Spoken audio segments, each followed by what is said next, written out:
Legend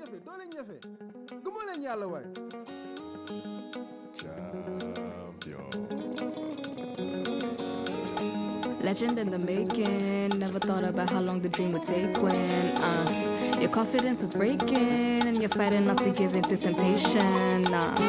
Champion no be easy. Even a silver spoon needs food to feed a fool full of privilege. Money no be talent, talent be divine heritage. That's your leverage. Hustle every day where you know they see top. Bank alert still no drop. I'm the brother, yes. My niggas from the Ghana side. Welcome back. This is In the Mix with Mariah. I'm your girl. Sorry for the wait. You guys know how it is. But we back, baby. We back. And today I'm very excited to have this guest on. Someone I consider family. She's a YouTuber extraordinaire, influencer, it girl, gym girly right now. You know, she's a lot of... everybody clap for Nubuke. Nubuke, thank you so much for doing this with me. How you doing? I'm good. Like, I love the fact that you said I'm a gym girly. I thank you. I'm really trying. Trying. We're all trying. You know, summer is coming, so we have to be outside. It's coming. Nubuke, so the reason why I really wanted you on the podcast was because, this is a music-based podcast, and though you are not necessarily, I wouldn't say your focus is music, but you have a lot of experience in that field. You are somebody who has actually produced music. You are an actor. Like, the resume is long. I can list so many things that you've done. One thing I really want to start with is Take Back the Mic, because that's where you really delved into sound and making music and producing your own music. So let's start there. Talk to me a little bit about what it's like to make music. Yeah. So Take Back the Mic was a singing competition that was organized. It was called Take Back the Mic Africa. So basically what had happened was there was this great team of people, Derek Ashong and his wife, Lucia Broly, who decided, they wanted to platform a lot of African musicians. There was a competition around Africa. It was online, and it was about submitting your music and putting your music on a platform, and then people could vote for you from the different countries. And if you made it to the top, then you got to compete with people like on an African-based level. So anyway, I made it to the semi-finalists. I think I came in second for Ghana. Fun time. But I remember this being such a fun experience because a couple years before, I did a singing competition in Mauritius when I lived there. And then, so obviously when it was COVID, they did this Take Back the Mic Africa thing. It was so fun because I was like, okay, I get to get back into my music bag and like I could make original songs. And I love creating. That is part of the reason I do a lot of YouTube. I love coming up with ideas, and I love being in spaces where I just have to think of adventures. And for me, music was another adventure to go on. So I would listen to a beat and I'd come up with a song, or I'd come up with a melody, or I'd come up with these horrible lyrics, but sometimes the lyrics were good. And I just wanted to try. I shot my shot, my music shots. We got to number 2. I was so close. So even though, like, again, your resume is super long and you've done, I think, really your bag is theater and the arts in general. You're singing, you're dancing, you're entertaining. I think you're a generalist really in the field. But this is a music podcast, and the focus of the podcast is African music and the African sound. And so I thought you'd be a great person to talk to because you have tasted the industry and you have tasted what it takes to produce and to go through the difficulty of what making music can be. So I guess let's just start with something simple. Who are some of your favorite Afrobeats and African music artists at the moment? Oh my gosh, I'm such a mobster is what we are called. That's Ayra Starr's little crew. I love it so much. I saw Grammy nominated, very, very, very big. She's so talented. I love her music, and it's just because it's such positive vibes. And so for me, like Ayra all day, every day. And then I'm a little basics. I like the mainstream songs. So like anything that's like on the top like 10 of the list, like I am there. the most popular songs like I am listening to it. But it's also because like it gets to the top because it's cool, you know. So one of my favorite songs at the moment is Cast by Pappy. You know, and he's good. He's really good. Pappy and Odimodu, they are both gone right now. They are. And one of my favorite songs when it came out as well was Charm by Rema and like D&D.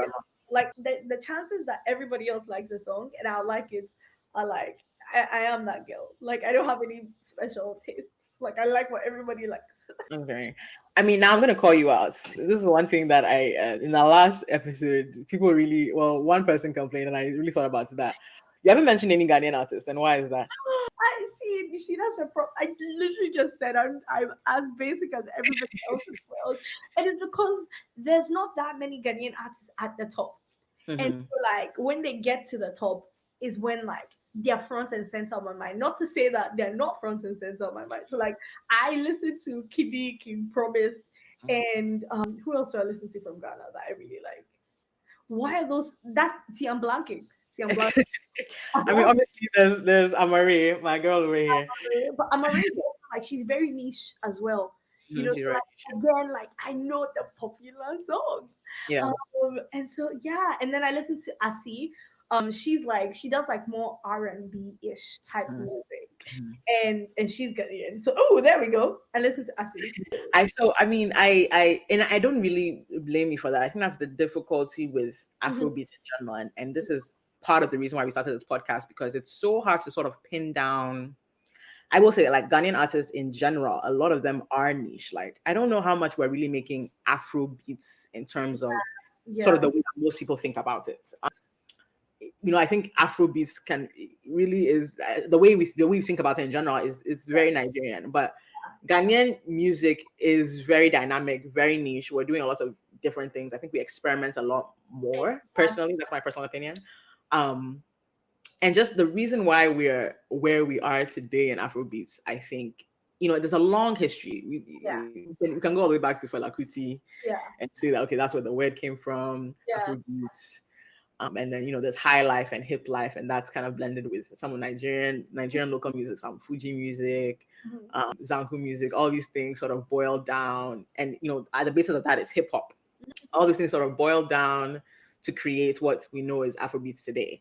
So I think, I mean, it's so hard to sort of narrow it down that I think that there's a particular point in time that I think, you know, every 5 to 10 years, Afrobeats is changing a lot. Even the Afrobeats of today is even very different from the Afrobeats of 2017, for example. So how do we like tie that down? How do we anchor it in something and say, this is where we started and this is how it's done? And I will say, again, personal opinion, but I think a lot of people will agree with me. I think the current Afrobeats wave started with Juls. Absolutely. What Juls, baby? Fun fact, did you know the Juls baby, that's Amare? She's the one who says that. No, I didn't know that. I do my research. Yeah. That's so cool. You see, Ghanaians are so cool. We're very cool. We're the coolest. Cool. But like what you said about like music changing, because if you asked me 10 years ago, I'm telling you there would have been a lot of Ghanaian artists that were on the top of my list. Like I remember when Castro again, no, featuring Big, that was my jam. Ruby Jet is one of the players of the Black Stars football team, and he played music, and that was fun, and that was like what I was listening to at the moment. So I just want to even kind of defend myself a little bit. That reason I am like so obsessed with all of these Nigerian artists because now they've risen to the top. So I'll say like there's now like 6 people at the top, and maybe like somebody who's Ghanaian, like a Ghanaian Afrobeats artist is like now 7, 8. So by default, like my top, 6 are from Nigeria. But like 10 years ago, my top, my top 5. That's true, yeah. But yes, absolutely. Like I think that Juls has pioneered a lot of Afrobeats, maybe from his brain is amazing. Like I think the music that he's been able to produce, from working with Wizkid, working with Mr. Eazi, like all of these, like it's so I love that Amare did that. Like, and now she herself is like an artist herself. Like music has been, in the space. Like even Ria Boss, like I remember before her music now when she was singing with somebody called Paapa Verse. Yes. And when I was in like middle school, like I was listening to their songs and I was like, this. Oh, but that's like Dear Grace. I know I never seen your face. That guy. Nah, yeah. Yeah. Yeah, That was back in the day. Yeah, very good as well. days. And I also didn't like, and I didn't realize that it was Ria Boss that was on the song. One of his songs in that, and it was like, oh my god, and like she sings now, and yeah, I think Afrobeats has changed so much, and I think that what we're gonna see more now is again more niche music. So you have the Anna Rose. Yeah. You have Annabelle Rose, you have Ria Boss, you have Asi, and that's like a very niche music, and it's like and has a very different style. Then you have King Promise, you have Kwame. Oh my, forgot my Kwame. And there's all of these artists. Yeah, I don't know what direction we're going in. The future is very, very bright, and like I said, it's very dynamic. We're constantly changing. It's honestly very hard to keep up. I said, like you have to sort of try and as a music lover, I think it's very important for me to sort of I feel like homework. I'm like, okay, who's new, who's out here in these streets that I need to hear about? Like, who do I need to interview, for example? Who do I need to get on this podcast? Who do I need to platform? I think it's important for us to own our narrative and to speak from the continent and for the continent and say, okay, this is what we're doing and this is why we're doing this is what inspires us and where the sound is coming from. So I'm glad you mentioned Ria Boss. I'm thinking one thing that her and Juls have in common is that they grew up or they lived outside of Ghana, for example. Juls is British Ghanaian. Ria Boss, I believe, started her career in the US, Ghana, to continue. How much do you think that is playing a role into things? Because Juls himself will say that he's a big dancehall reggae hip hop fan, but he's also, when he moved to Ghana, then he realized that, oh wow, there's all these amazing sounds in high life. He loves Kojo and he's sort of he was able to mix that into those key sounds that he started with. How do you think? Well, I mean, you're a music maker as well. Did that influence you? You living abroad for a little while and then coming home and then interacting with other Africans? How did that influence your music making? This is very interesting. I mean, I grew up in Ghana, so I would say that a majority of like my influence or like what I do has always been very much like Ghana. That being said, I grew up in Ghana and I was in front of my TV all the time watching Disney Channel and Nickelodeon and Trace, So I don't know if it's more so the fact that I have traveled abroad or like even now the fact that I live abroad-ish than it would be the fact that like on TV, like I have access to like more things now. Like I think that somebody in the village can have the same internet access that somebody has absolutely around the world and still be able to like mix like some of the most revolutionary music or like sometimes talent will come from within, so you're not even listening to other people, or sometimes you're just doing the beats of your own. Absolutely. So yeah, I think what I would call it is being exposed to different forms of art and how other people tell different stories that has impacted how I make music, how I listen to music. And I would say like, sounds like Ria Boss and Juls were on the same level of like when they were exposed, as artists themselves, they just absorbed everything that they were exposed to. Yeah.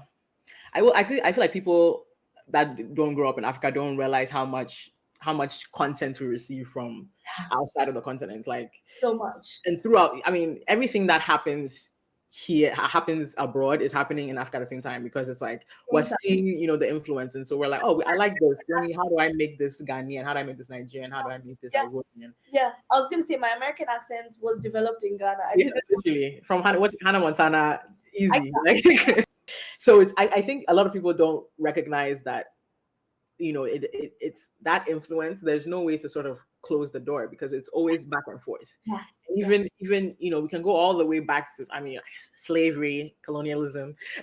Like even back then we were receiving a lot of information of things. So we've always sort of blended things with what we know with what we're doing. And that influenced our music a lot. And that's exactly why we're here today. Let's zoom in on Juls a little bit. Do you have a favorite Juls song? A favorite Juls song or album or project or feature? Oh my god, do I? This is so bad because now I'm blanking. Now I'm just like, I don't do baby, so I know whatever song. I'm trying to like play something in my head. No, please give me. So Juls has his bag is deep, right? He has so the first song that I ever heard from Juls, and I think, well, I don't think this was his first song. I think this was his second ever song, was Bankulize. Oh, such a classic at the time, you're a little younger than me, but so I was in. I don't know if you were out at jams dancing to that, but the way Bankulize used to hit in secondary school jams that was like the first time that I think I had ever heard anything like that. Because Juls does this amazing thing where it's like, yes, there's a dance hall, reggae, R&B sort of vibe to it, but he bases it off of traditional like local instruments. So he's using the traditional local drums, like panlugu beats. Yeah. Again, so there's that familiarity that I think creates that makes the music great. You know, he then went on to do Skin Tights with Efya. That was and Mr. Eazi, monster hits. And I think that song in particular changed. That's where the game entirely changed, because right after Skin Tights, then there was Mad Over You by Runtown. And that's when sort of Nigerians started becoming very interested in Ghanaian things, Ghanaian women, Ghanaian language. You know, you remember like there were years where it's like, you know, there's this Nigerian person speaking full on 3 sentences. Like, what's going on? Speaking Igbo and Yoruba. Yeah. You know, and so that's why I say that, like, again, the current wave of Afrobeats, it is very much Nigeria, Ghana talking back and forth with each other. Like, this is how we communicate. Yeah. Right? I think Skin Tights. There's a song called something about love Ghanaian ladies, and I'm like, whoa. I mean, Ghanaian women make the world go round. You know what I'm saying? There's something. And Jules is amazing. He's great. He's great, and he's so nice as well. Yeah. Yes, you met him. Yes. Yeah, he's so nice. He's so nice. Like, you will be in public and you won't know that this is like literally like such a like, you'll be standing next to you and you're like, okay, cool. Like, you wouldn't know that you're standing next to a legend, honestly. Did you have an opportunity to talk to him about music a little bit? No, I didn't talk to him about music. I said, hi, I know your friend. And he was part of, you know, that's how you do it in Ghana. You know, you see somebody, you're like, oh, by the way, like, I know your mom. So that's what I did. Yeah. And yeah, so if he's watching this, Juls, you're amazing. And I didn't get to talk to you about your music, but I think you're cool. But I was gonna say that I also think it's very interesting that Afrobeats is now cool to the West. Mm-hmm. I mean, I think it's something that a lot of Africans, especially this generation, were like, hey, so now you like our music, you know what I mean? Yeah. Like, people that like moved to England and moved to America at like such a young age. It's like now being African is cool, and it's just very interesting to watch because I've always loved Afrobeat. Like, that's what I'm saying. Like, this is the song that like I was dancing to when I was a kid. Like, KiDi Big Deal, Chevy, yeah. And all of these were jams, you know. Yeah. And it's like all of a sudden, you guys. So now you like it, you know. I mean, one thing that well, yeah, like you said, now you like it. And in the beginning, you said one thing. You said that, you know, Afrobeats, you know, is a lot of positive vibes. Like Ayra Starr in particular, you know, just good energy. Mm-hmm. And I think that's something that maybe Western music is sort of missing. That sort of good energy, just like good times. We're enjoying ourselves. Everything is good. Life is good. Yeah. We're outside. We're dancing. We're in love. And I think that's what Afrobeats really celebrates. And that's one thing I mean, things are hard. Life, I mean, look around you, you know, the world is difficult right now. So I think it's timely. That's such a good point. It's just such good vibes. It's such good vibes. Like, you always feel good. And even when the songs aren't necessarily about good things, they make you feel good. So, for example, Black Sherif, I think, is always talking about, you know, the struggles that he had in his past and how, you know, hard he's worked to get here.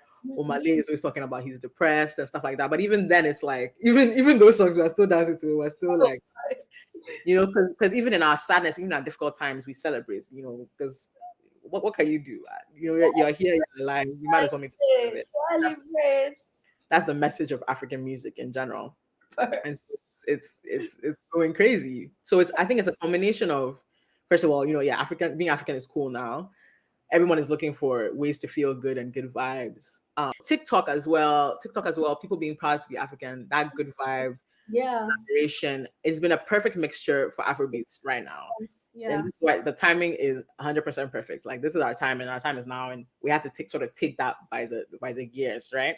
Yeah. Again, and this is why I said this podcast was important to come into this time. I think obviously we've been like, African music has always been popular. Like, again, Fela Kuti, Brenda Fassie, Anthony Kijo, like, there have always been legends that have made it internationally, or Sibisa. But the scale to which we're seeing it now, I think, is unprecedented. And so we really have to take that and celebrate it. Mm-hmm. Okay. So I want to play a game with you. Just a little game. And it's called it's this or that, a typical game. I'm going to give you two options and you pick between the two and tell me why you prefer the two. So I'll do something, related to you to make it easy. Okay. Let's say Instagram versus TikTok. What do you prefer? And why? TikTok. Okay, why?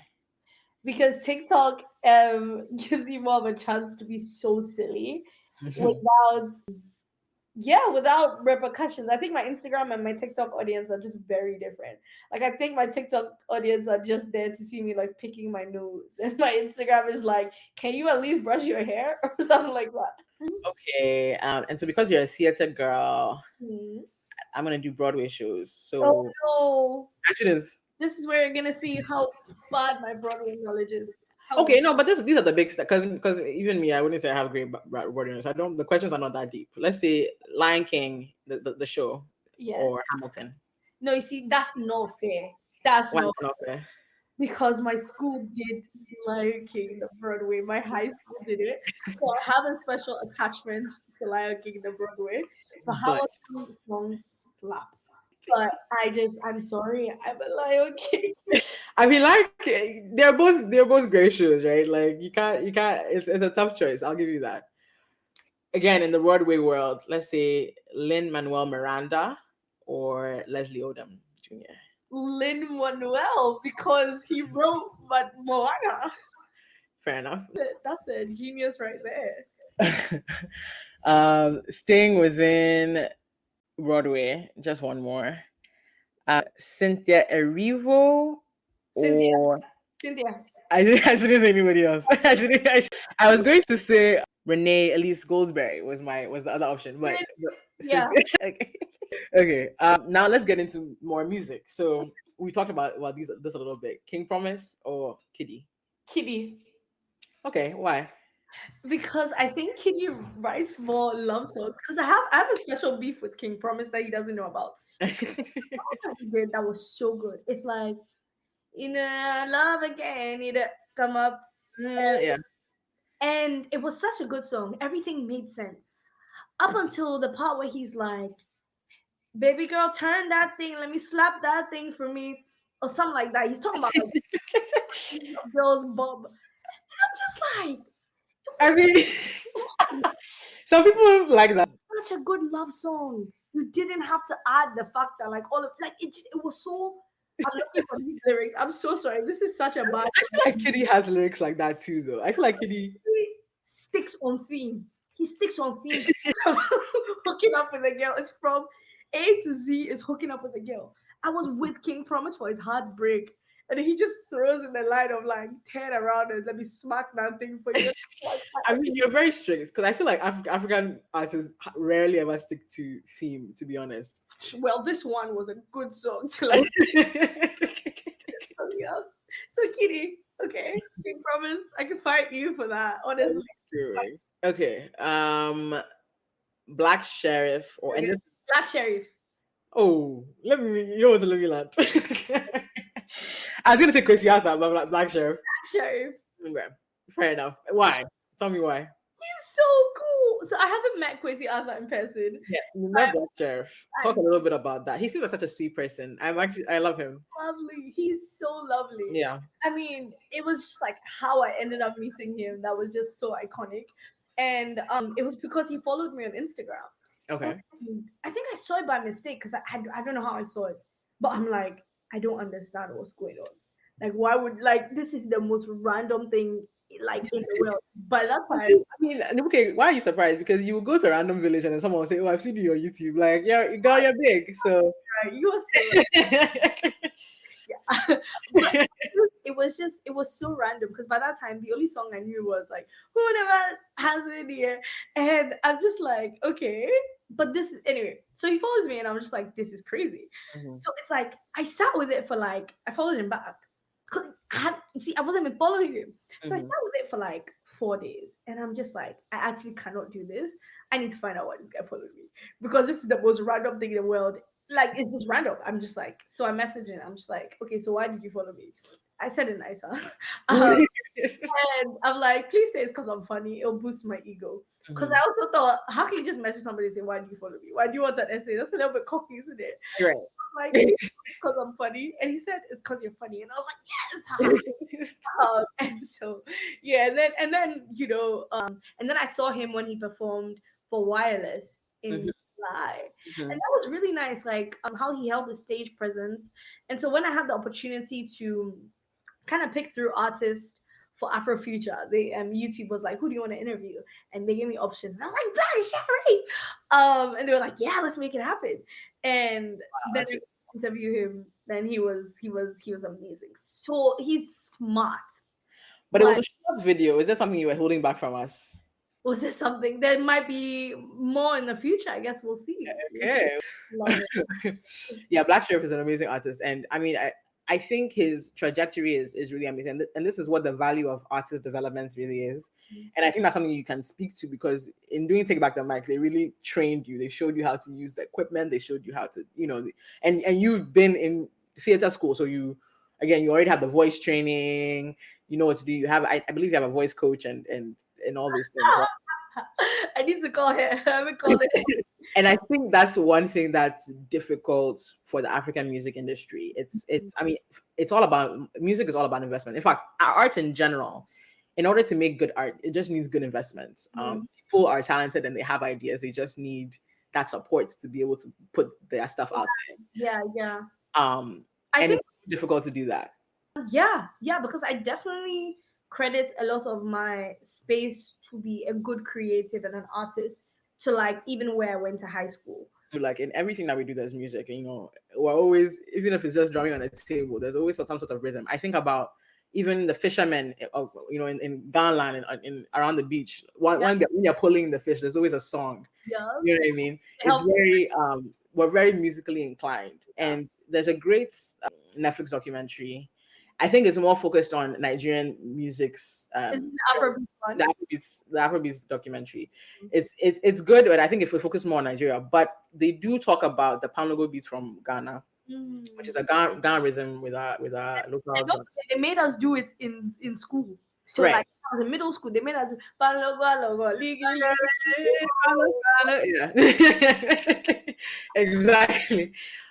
And that it's I feel like that's the basis, and they talk about it as the basis of a lot of beats that we do in our music and even in Western music and hip hop. That sort of that I can't that's what the mic, but that rhythm is it started back home. And that has permeated throughout everything. And we just there's always a song. I think there's always a song in a Ghanaian's mind. That's just how we communicate. And that's why music is such a powerful thing because that's how the world is connected. And again, look at how like African music is making people. I don't know all these Nigerian songs. I have no idea what they're saying in it. I'm singing along. I'm speaking Yoruba like I know it. You know what I mean? Same way with French music, Francophone music. With it can be German. I was singing I'm allergic to sokuso. No, What does that mean? No idea. some guy said sokuso is jealousy. Now I don't know what language. I think it's in Yoruba. I think. Right. We can only guess.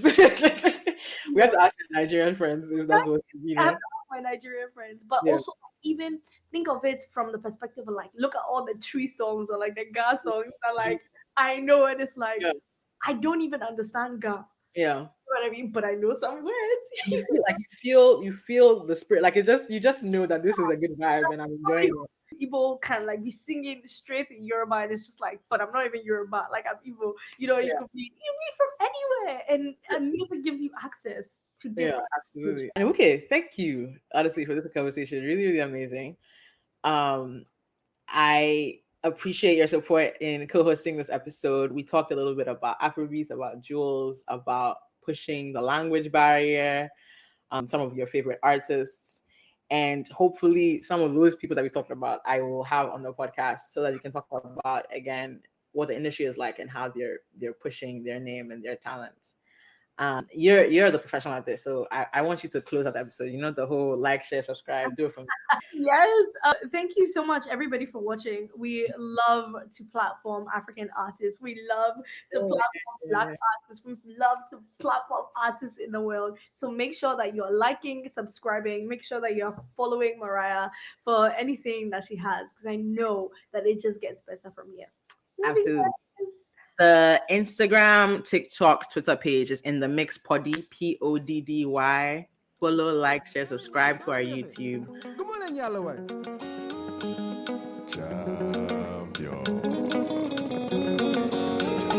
Legend in the making. Never thought about how long the dream would take when your confidence is breaking and you're fighting not to give in to temptation. Champion will be easy. Even a silver spoon needs food to feed.